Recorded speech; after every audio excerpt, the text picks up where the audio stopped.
Bonjour et bienvenue dans cette nouvelle vidéo. Je m'appelle Alban et aujourd'hui je vous fais la présentation de la Big Box des Paladins du Royaume de l'Ouest. Si vous êtes nouveau sur la chaîne, je propose des parties solo de jeux de société, principalement de type Eurogame et de préférence assez experts. Pensez à vous abonner, à activer les notifications et à me laisser un commentaire si tout ça vous plaît. Vous pouvez aussi soutenir la chaîne grâce à mon profil Ko-fi et à mes liens affiliés que vous trouverez en description. Je vous remercie par avance. Comme je viens juste de terminer la présentation de la Big Box des Vicomtes du Royaume de l'Ouest, je me suis dit, tant que je suis lancé, je vais faire toutes mes Big Box. Donc celle-ci, j'ai pas d'extension dessus, j'ai juste les paladins, le jeu de base, mais ça va pas m'empêcher de vous montrer comment est fichue la Big Box. Donc c'est parti, voyons voir ce qu'on a là-dedans. Alors elle est beaucoup plus facile à trouver que celle des Vicomtes. J'ai absolument pas eu de mal à l'acheter dans un magasin lambda. Ça c'est cool, déjà, toujours ça. Donc ce qu'on va trouver là-dedans, la notice, hein, forcément. La notice des paladins, elle est un peu plus épaisse que les autres, j'ai l'impression. Il y a pas mal de règles dans celui-ci. Mais vous verrez quand je ferai la partie, c'est pas si compliqué que ça et c'est vraiment très très cool. Ensuite, on a le plateau de jeu. Alors, le plateau de jeu, je le trouve très amusant, on va dire, dans ce jeu. Donc vous voyez, là il a l'air de tenir, mais en fait pas du tout. Parce que juste à côté de lui, on va rajouter cette partie-là. Et du coup, vous pouvez imaginer que ça rentre pas déjà sur mon écran, mais que ça fait un plateau de jeu qui est relativement long, avec ces deux parties côte à côte. Bon, je suppose qu'on peut s'amuser à les mettre l'une en dessous de l'autre, ou l'une à côté. Enfin, bon, on peut se débrouiller pour le faire rentrer sur une caméra. Mais en tout cas, sur la table de jeu, ça fait un truc qui prend pas mal de place. Ensuite, on va trouver les plateaux joueurs. Et pour une fois, les plateaux joueurs, ils ont l'air d'être carrément plus gros que le plateau de jeu. Parce que eux aussi, ils se déplient, vous voyez. Et ils sont quand même relativement larges et longs. Il y a pas mal de choses dessus. Et comme pour les vicomtes, on peut les retourner. Et là, on a l'emplacement du jeu solo. Du coup, on a notre adversaire solo. J'ai pas fait attention s'ils étaient différents les uns des autres, les plateaux solo. Mais voilà, en tout cas, on les a au dos des plateaux joueurs. Comme pour les vicomtes, malheureusement, il ne se joue qu'à 4. Ça, c'est dommage. Donc, on a les 4 plateaux joueurs comme ça. Et vous voyez dessous, c'est tout en vrac. Parce que ces big box, il n'y a rien à faire. Elles sont vraiment pas adaptées aux besoins. Mais encore une fois, c'est pas grave. Moi, je suis très content de pouvoir ranger mes jeux dans un emplacement où c'est pas dans des petits sacs de partout. Donc, je vais faire avec. Alors, la première chose qu'on va trouver là-dedans, c'est le jeton premier joueur. Vous voyez, un parchemin. Bon, c'est ce que moi je préfère, celui des vicomtes. Il est plus sexy, mais bon. Voilà, on fait ça. Ensuite, on a plein de petites cartes dans ce jeu. Donc, ces petites cartes-là, ce sont des cartes de corruption, suspicion. Je vais me faire gronder par mon copain Patrice. Donc ce sont les cartes de suspicion. Ce sont des cartes qu'on va tirer pendant la partie. Et on va, ou non, récupérer de l'argent avec ça. Et par contre, on va prendre des punitions si on en a trop. Donc vous verrez pendant la partie, c'est un concept qui est pas mal, qui est assez rigolo. Je trouvais ça assez bien. Ensuite, on a les cartes dettes. On commence à avoir l'habitude avec les royaumes de l'Ouest. Par contre, elle picote, celle-ci, de dette. Je ne sais pas si vous avez fait attention, mais on perd 3 points de victoire quand on les résout pas. Et on gagne un seul quand on arrive à les résoudre. Et je vois qu'elles sont pas toutes dans le même sens. Ah là là, j'ai joué avec des copains et on a tout laissé en vrac. C'est pas grave. Ensuite, on va avoir... Alors là, il y a des trucs qui sont mélangés aussi. Je vais pas tout vous montrer en même temps. Donc on a ces cartes à dos vert, ce sont les faveurs du roi. Donc ce sont des cartes où le roi va nous aider pendant notre tâche. Ça va être de nouvelles actions qui vont être disponibles aux joueurs à certains tours. Donc c'est à partir du troisième tour de jeu où on va faire rentrer en jeu tout ça. Vous verrez, ça permet d'obtenir des bonus non négligeables. Et on a également ceux-ci qui sont identiques mais avec un dos rouge. Ce sont les demandes du roi. Et donc là, ce sont les objectifs qu'on va essayer de remplir. Donc eux aussi vont se révéler petit à petit pendant la partie. Et on va devoir essayer d'orienter notre jeu là-dessus. si je continue les cartes, j'ai cette petite carte. Alors ça, c'est la carte de règles de la Big Box. On n'a que ça dans la Big Box. Et c'est à nous de deviner ce qu'il faut en faire.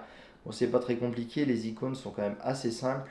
En fait, la Big Box rajoute une nouvelle couleur d'ouvrier, le jaune, qui va valoir comme n'importe quel ouvrier et qui va permettre d'obtenir une réduction d'une pièce ou d'une...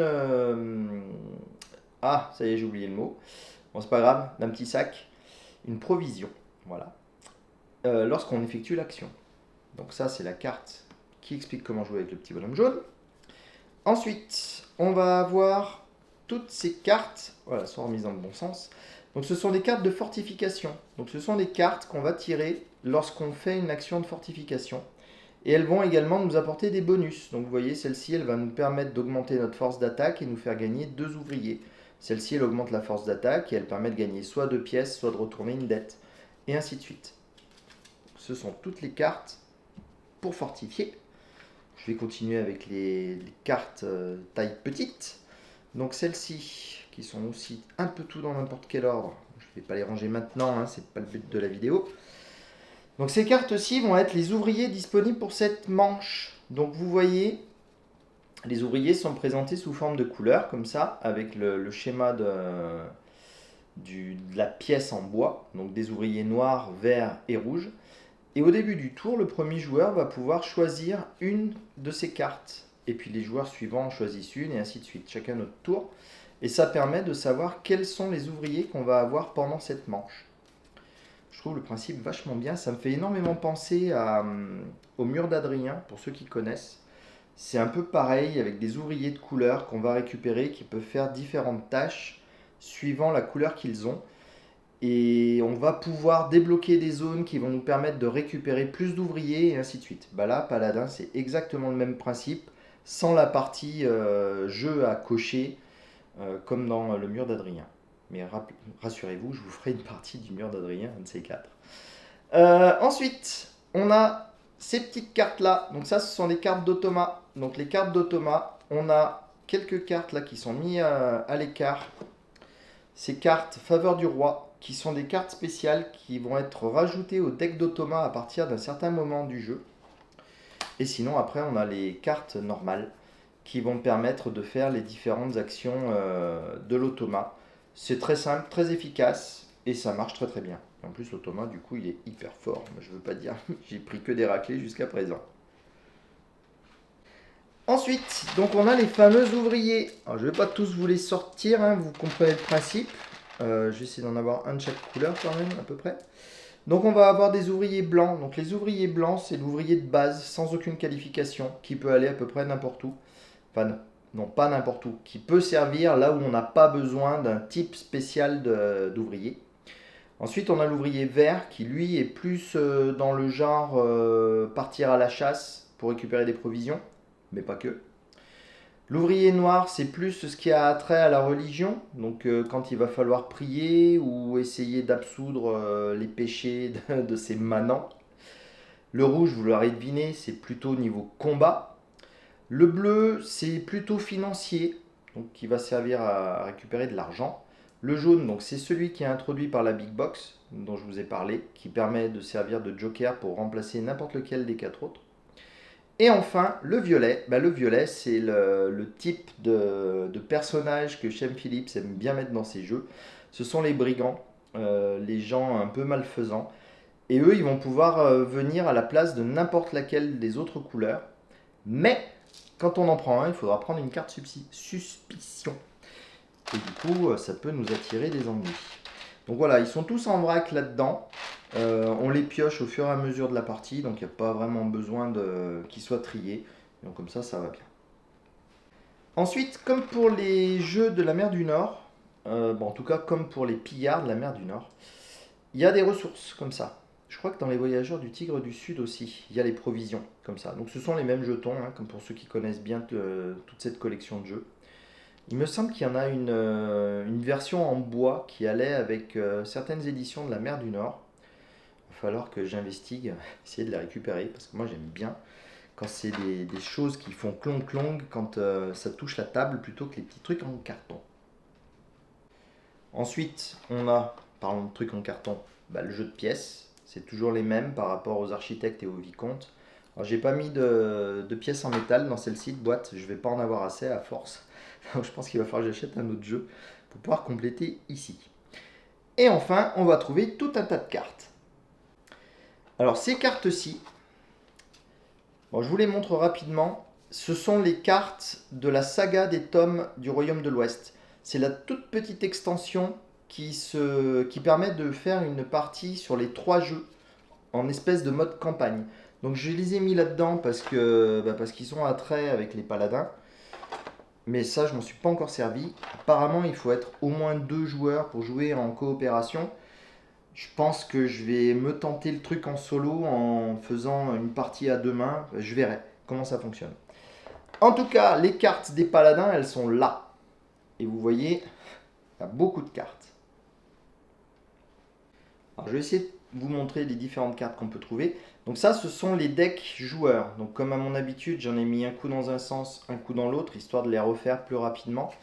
Donc dans ce jeu, ils sont un peu durs à identifier. Il n'y a pas vraiment de couleur de joueurs. On les identifie par rapport au fond qu'il y a derrière les paladins. Donc vous voyez, celui-ci, il a un fond plutôt vert. Celui-ci, il y a plutôt de la terre dans le fond. Celui-là, il y a plutôt de l'eau. Celui-ci, il y a plutôt un peu des deux, du vert et du jaune. J'ai un peu galéré au début, pour être très honnête, pour comprendre comment on déterminait quelle carte appartenait à qui. Mais bon, on finit par s'y faire. Et du coup, ça, ce sont les différents paladins qu'on va pouvoir avoir pendant la partie. On va en tirer 3, en choisir un, en remettre un sur le dessus de la pile et un sous la pile. Et ça va nous permettre de décider et d'orienter un petit peu notre jeu. Ils vont influencer la puissance qu'on va avoir durant le tour et aussi les ouvriers qu'on va avoir de disponibles directement avec notre paladin. Vous verrez ça bien sûr pendant la partie. Ensuite, on va avoir un premier tas de cartes. Ce sont des citoyens qu'on va pouvoir recruter ou qu'on va pouvoir utiliser à besoin. De la même façon que dans les vicomtes, il y a le soit on utilise avec la petite croix et du coup on prend le bonus et on défausse, soit on l'achète et on le ramène dans notre jeu et on a un bonus permanent. Donc ils sont tous comme ça. Il y en a certains qui ont aussi un petit éclair au moment où on le rajoute dans notre jeu. Il va nous faire une action spéciale, et ainsi de suite. Donc c'est toujours le même style de graphisme, bien sûr, toujours les mêmes illustrations délirantes. Donc ça, ce sont les citoyens, et on va devoir affronter des envahisseurs. Donc eux, ils sont basés sur exactement le même principe, mais ils sont tous plus vilains les uns que les autres. Ils ont quand même ils appartiennent à des groupes. Vous voyez, il y a une icône ici qui les différencie. Donc là, on a plutôt les Vikings. Là, ce sont plutôt des gens d'Afrique, je pense, d'Afrique du Nord, désertique. Là, c'est plutôt des gens de Moyen Âge. Enfin, c'est vraiment thématisé et c'est rigolo. Et là, de la même façon, on va pouvoir soit les affronter et gagner immédiatement le bonus qui vient ici, en les ayant vaincus, et du coup, ils vont être défaussés. Soit on va les convertir à notre cause, et du coup, on va gagner un autre bonus, et ça va nous permettre de récupérer des points en fin de partie. Donc c'est pas mal du tout, il faut jongler entre les différentes choses, soit convertir, soit détruire, et j'ai trouvé ça vraiment sympa. Et enfin, le dernier truc que j'ai à vous présenter, ce sont ces fichus emplacements pour les joueurs. Donc chaque joueur possède exactement les mêmes choses. Donc il y a 4 emplacements avec les mêmes composants dedans. Donc on va avoir des petites maisons vertes, des petites maisons rouges et des petits bonhommes noirs. Donc on va avoir ces différents éléments-là qui vont être placés sur notre plateau joueur. Et en fonction des actions qu'on va prendre, on va pouvoir les déplacer de notre plateau joueur vers le plateau de jeu principal et gagner les bonus associés. Et tout ça, je vous l'expliquerai plus en détail lors de la partie. Mais voilà, ce sont les différents éléments des joueurs. Ils sont tous identiques, ils en ont autant les uns que les autres. Et voilà, c'est relativement simple à jouer, simple à expliquer, mais terriblement difficile à gagner. Voilà, je pense que j'ai fait le tour pour cette big box. Je vais remettre tous les trucs à leur place et je vais vous faire un petit morceau de vidéo surprise juste une fois que j'aurai rangé tout ça. Je reviens très vite. Donc du coup, j'ai refermé ma boîte. J'espère que vous n'êtes pas tout à fait parti encore. Ce que je voulais vous montrer, c'est que le truc qui est chouette avec ces big box, c'est qu'elles vont être toutes de la même dimension. Et donc on va pouvoir jouer au paladin, à architecte et à vicomte.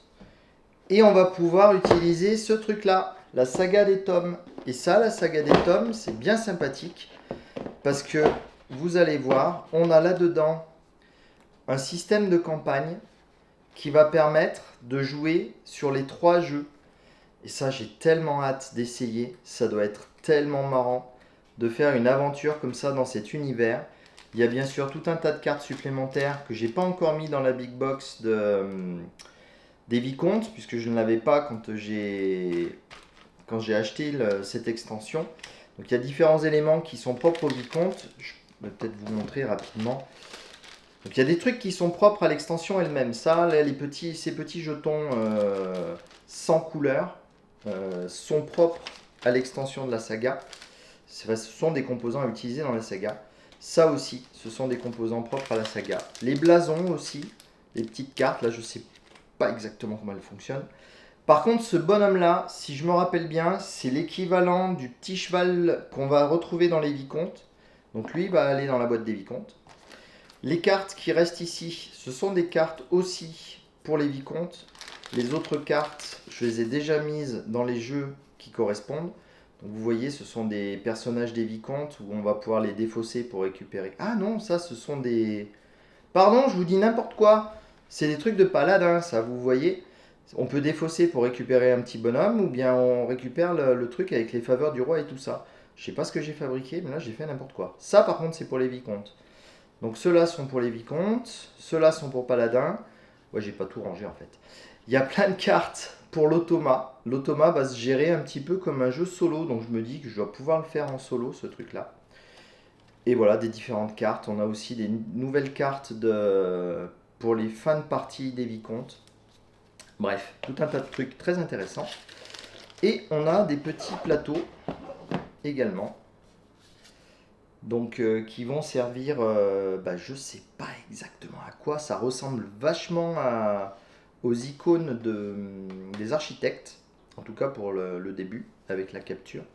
Et là, on va pouvoir placer des cartes en fonction de ce qu'on aura réussi ou pas.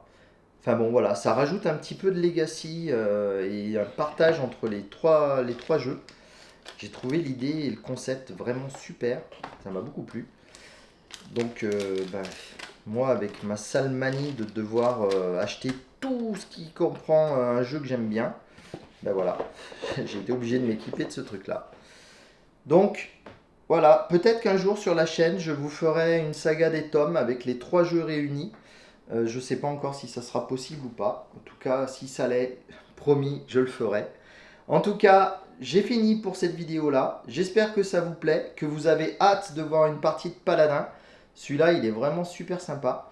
Donc, il va falloir que je prépare cette vidéo pour lui. Il va falloir que je m'apprenne les règles des extensions des vicomtes et que je vous fasse la vidéo que j'ai promis sur les architectes full extension. J'ai fait une partie avec des copains sur Architect avec toutes les extensions en place. Je vous avouerai que c'est pas terrible, on ne sait pas où donner de la tête. Donc je pense que les extensions sont très bien les unes après les autres, mais tout ensemble, je ne suis pas sûr que ce soit une très bonne idée. En tout cas, je vous le montrerai quand même, vous ferez votre propre avis. Voilà, c'est tout pour aujourd'hui. Je vous souhaite de bien vous porter jusqu'à la prochaine vidéo. Et en attendant, je vous souhaite rien du tout de plus. Une bonne journée. Allez, à bientôt. Salut!